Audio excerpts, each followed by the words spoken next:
It is November 3rd, 2024. Again, November 3rd, 2024 at after 1 p.m., between 1 and 2 p.m.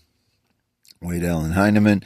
I woke up at about noon today in my van. I've been sleeping in my van since August 9th when I bought it. Nowhere else have I slept other than in my van for the last, since I bought the van August 9th.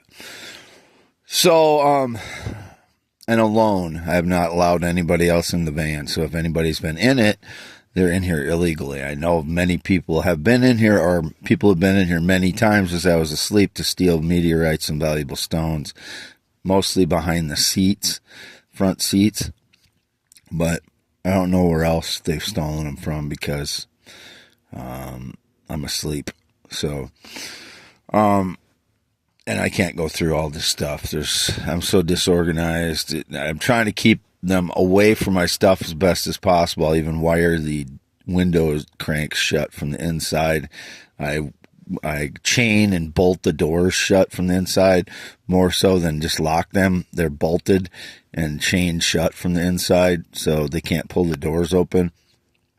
So the only way they're getting in is removing a window, but there's times they've gotten in, I have no idea how they're getting in. So, Wade Allen Heineman, this will be for youtube.com/@ WADEALAN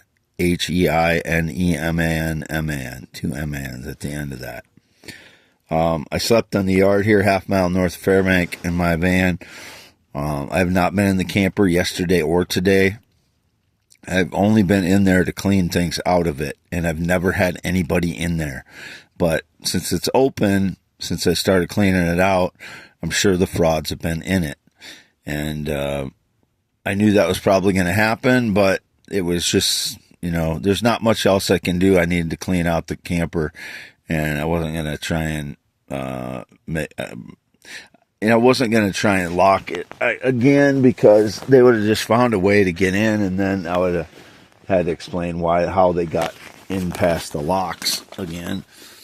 And they do this all the time for the last 10 years, but I don't have any connection to anyone. I've never had sex with a minor. I've had no sexual contact for 6+ years. I'm just saying things that are coming up again that they're trying to claim that I had some contact with some minor.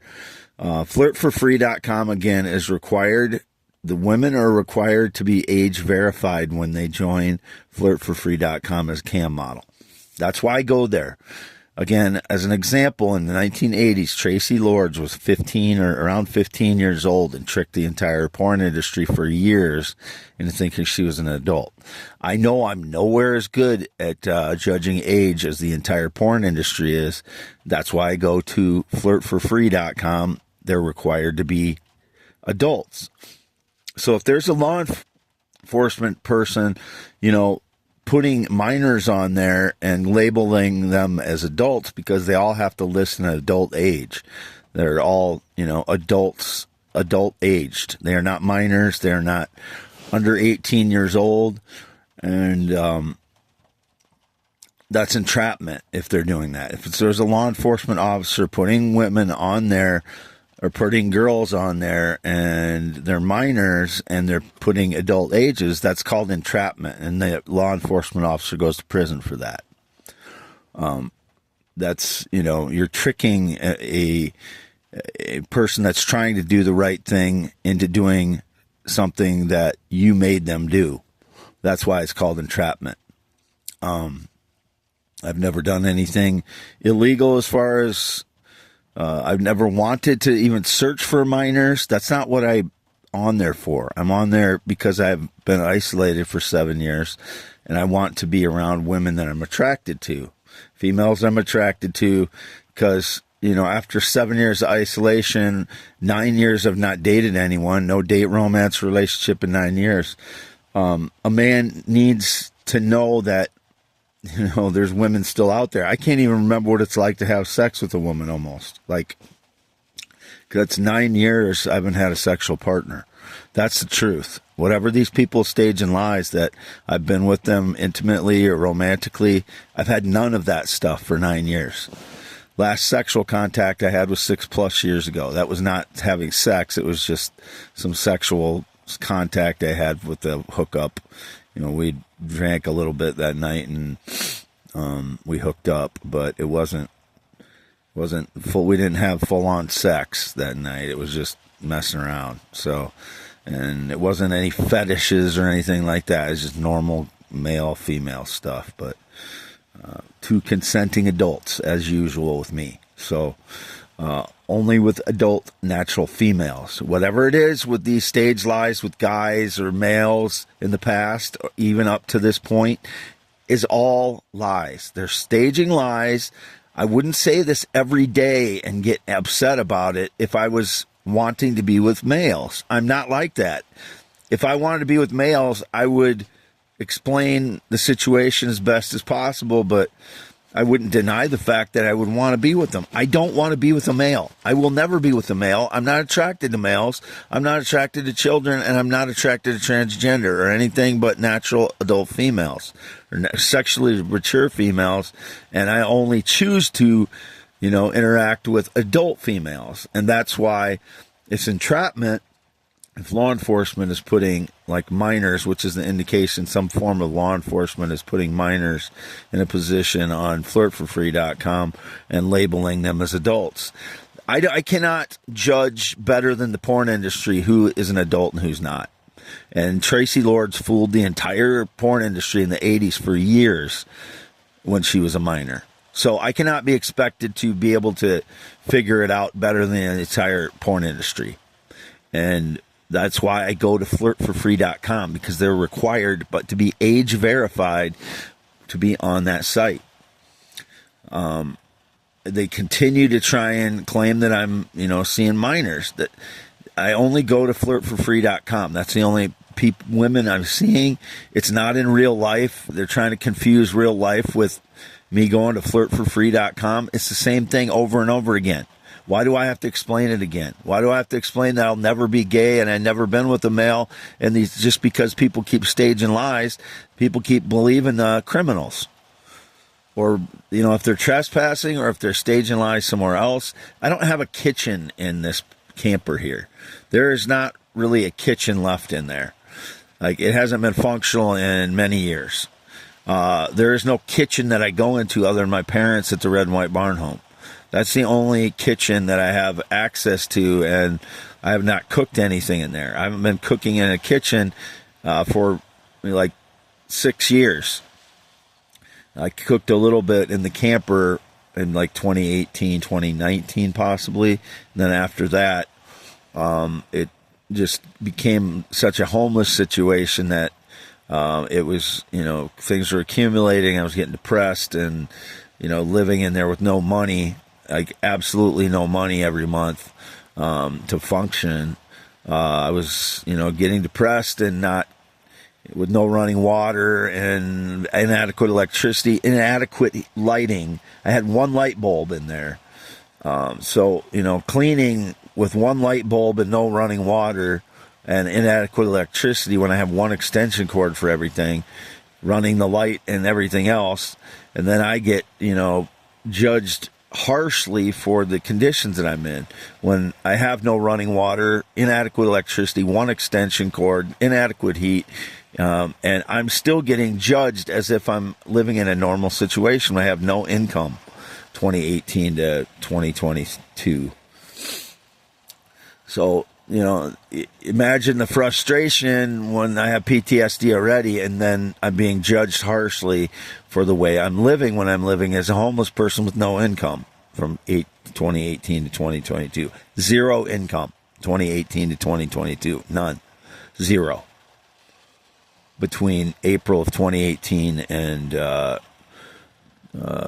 fall of 2022 when I started getting SSI, I had zero income.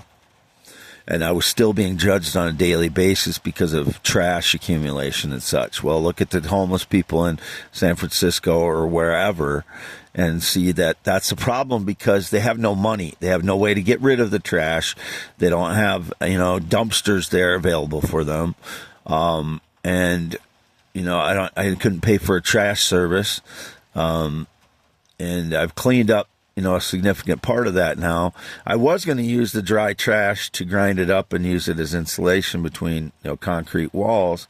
That was my idea, but my dad wanted to get rid of it, and I understand that. I fought him for quite a few years on that I wanted to keep the trash, and he finally insisted that I clean it up and put it in his end loader. And I understand the frustration from his end on that stuff. Like I said before, dealing with family, it's good and bad, and mine is extremely good and bad. So there's good and bad, and there's extremely good and bad, and my family has all of that stuff. So, I was being labeled an empath now because I tried to do some things for my parents when I got a little bit of money from my uncle's estate when he died in July.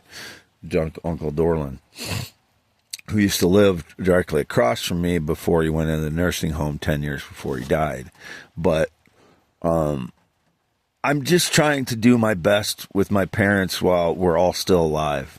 Either I'm going to do that, or I'm going to regret not doing my best when they're gone, because it's extremely good and bad. Like, there's good things and there's bad things in our relationship with my parents.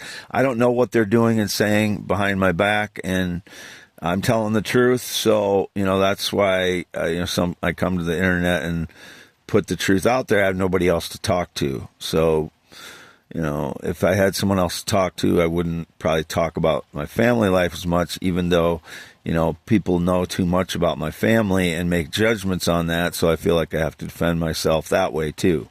But I'm telling the truth in regards to my family and everything else. I love my parents. They done a lot of good things for me, and they've done a lot of bad things to me. It's good and bad with my parents. And I still love them because I wouldn't exist without them. I wouldn't exist without them, and there is good in them. They just have problems where they do things to me that a lot of the things I don't know what they're doing and saying. It's behind my back, and I know they're saying and doing things, but I don't know what it is. So I can't make judgments on things, and I can't go on information I don't have. I have to operate on what information I have, and since they're my parents, I don't want to regret not doing my best while all of us are still alive. So you want to call me an empath because of that. I've been called, I've been put in I've been castigated by society in the past with my family too. That's the problem with the public knowing too much about someone's family, because it's so complex that they can't possibly understand it all. They have to understand their own families, and it's hard to do within your own family to understand it all. So, and then there's people that don't have families, and I empathize with them because I know what it feels like to not feel like you have a family at times. My parents situation and me, at times. But the people that don't have families don't have a choice whether to engage in it or not, and I have the choice. So, I understand that in that way, I have something they don't have, and I'm trying to, value that as much as I can without being just. I mean, it hurts a lot sometimes with the stuff that happens with my parents, but I've gotten more, I've gotten better at dealing with it over time, even though it'll still acutely hurt me, like when they reject something that I got for them in the way that they reject it. It's not a gracious rejection a lot of times with my parents. It's a harsh rejection, and that's difficult. But I only have one set of parents.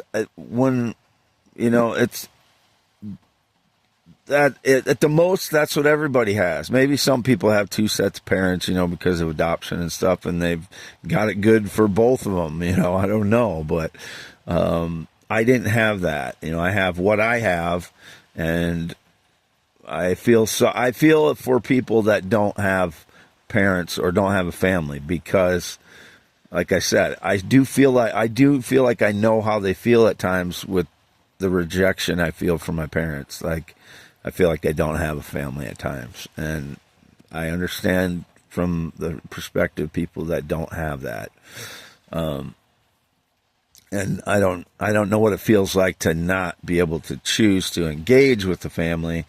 I rejected my brother, so he has been lying about me for 20 some years, and then the things that he did were unforgivable. So I don't interact with my brother since Thanksgiving of 2017. So I don't regret that decision, and I won't regret that when one of us is gone eventually, because I did pretty much my best in being a brother, and I was a pretty good brother. I was loyal to my brother. I didn't do anything that would violate the trust between my brother and I. You know, minor things maybe. One time I used his eBay account and I didn't follow through on something, and he got a mark or something. That's like the worst thing I ever did to my brother. Like, seriously, that's the worst thing I ever did. I never borrowed any money, which he was indicated that he lied about, that I borrowed money from him. No, I never borrowed any money from my brother. He'd be lying to try and save his face for whatever lies that he's told about me throughout the past. So, my half-sister, don't trust her. I'm not afraid to say that either. She's not trustworthy to me. She found out about her when I was 21, and she just seems like she's tried to destroy our family since she's been around. So don't trust her. She lives in Colorado with her family, and I don't say anything bad about her kids or her husband. I just don't trust her. So my sister Tracy committed suicide in 2003. It had nothing to do with me. The only thing would have been was that I was with my ex-fiance, who was also named Tracy, female at that time, and I was busy with my new relationship, and I didn't interact with my sister as much as I wish I did then, because you kind of have to balance things in your life, and I wasn't balancing it well. Then I was pouring too much of my time into my ex-fiance that time in 2002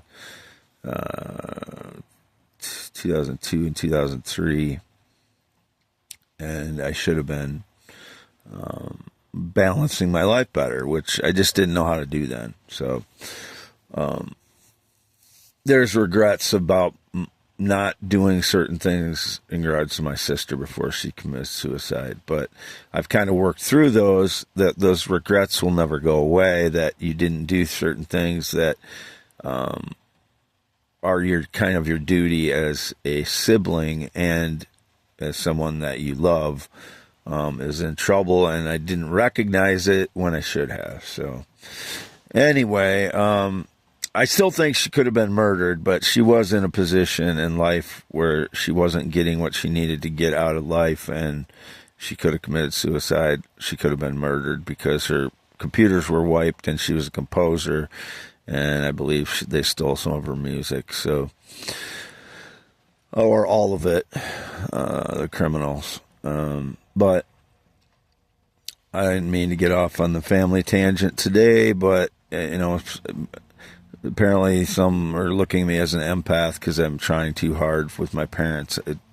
I just feel like this is the only opportunity I have. I haven't had an opportunity to do anything for them before, and I don't want to regret not doing my best with my parents, because, like I said, it's been good and bad with my parents. I don't know what they're doing and saying behind my back. I know they're, doing something and saying something. I don't know what it is. And I don't know what the reasons are. I don't know if these criminal jackasses are involved in, saying things to my parents or not. And I can't get my parents to talk to me about anything. They want to know about everything regarding my finances and such. My dad does, and they never told me about their finances. So there's certain things that I don't want to discuss with them. But it's nothing illegal that I'm doing. It's just, my decisions based on, the money that I have from my uncle's estate now. And I do want to get an income going. That's part of this, but digging out of a 10-year hole when your life's been tortured and suppressed and people stealing your life from you in every different way, tearing your apart, basically, all my, my work, they're tearing me apart, trying to steal every little piece of me in that way. It's difficult to get back. There's so many different things to do to get back on track. When I'm still living in a vehicle, basically, I'm trying to get to the point of having a home, and it's slow because I'm in such a hole financially from 10 years of this. And as I said, in your 40s, that's when you're supposed to be making money. I was going backwards because of these criminal frauds, breaking into my home, staging lies, stealing my life in every way possible. And that's where I'm at now, is still digging out of that, trying to clean up the trash on this property, trying to move forward and buy the property that I bought. And then there's a boundary issue, and I got to deal with that, which I'm dealing with now. And then trying to keep the frauds at bay, where they're trying to claim that, I'm connected to them in some way when I have no part in any business or work relationship, or there's no connection to me whatsoever other than my parents in the last 5 years. Whoever these, criminals are that claim I'm a partner of theirs, or I'm married, I've never been married, or anything. It's just lies. They're liars. They're staging lies over and over again, stealing my receipts, stealing my papers out of my van when they break in. And they're expert burglars. That's all I can say for them. They're expert burglars. They work on their burglarizing more and more all the time. They steal valuable stones and meteorites from me. I've never been involved with them. They are just thieves. So just know that. There's no one that's been involved in my life other than my parents in the last 5 years. So at the Red and White Barn Home, 83 and 82 years old, Jerry and Lois. That's it. They were my parents when I was growing up. They're still together. They were together before I was born. They're still together. They provided that stability in that way too. That's, something that it's hard to remember to mention because they've been together my whole life, that they provided the stability of being together all the time and providing a home that we never had to leave, whereas many people are moving around and there's instability that way, or they get divorced or something like that. And so labeling me an empath is too simple of a thing when there's a whole history with my parents, and this is the current situation. Whatever they're saying or doing behind my back, I don't know what it is, and I can only do my best. And so I don't want to regret not doing my best with my parents, because you only have one set of parents, and and some people don't have any. And I very much empathize with those people that didn't have a family or don't, because I had to stopped talking to my brother. My sister committed suicide, and the only ones I talked to are my parents. And it's really extremely good and bad with my parents. So at times I don't feel like I have a family at times. So I understand those people that don't have a family. But I had a family throughout my life that was good and bad. And some people don't have a family. Some people have a good family. And that's the way it is. That's what we're given, and we have to try and do the best with what we're given. And I was lost for probably, after my sister's suicide, I was lost for like 10 years. It just kind of just set me on a path that I didn't understand what life was. And then 2013, they started breaking into my home, and that's been ruling my life since. The people breaking in and stealing my life, staging lies. So 10 years, my sister committed suicide, recovering from that, and then 10 years of frauds, stealing, breaking in, lying about my life, staging lies, and trying to steal every little part of me and tearing me apart that way. That's my life in the last 20 years. my sister's suicide, and then this. 10 years of people breaking in and stealing my life. This is getting long.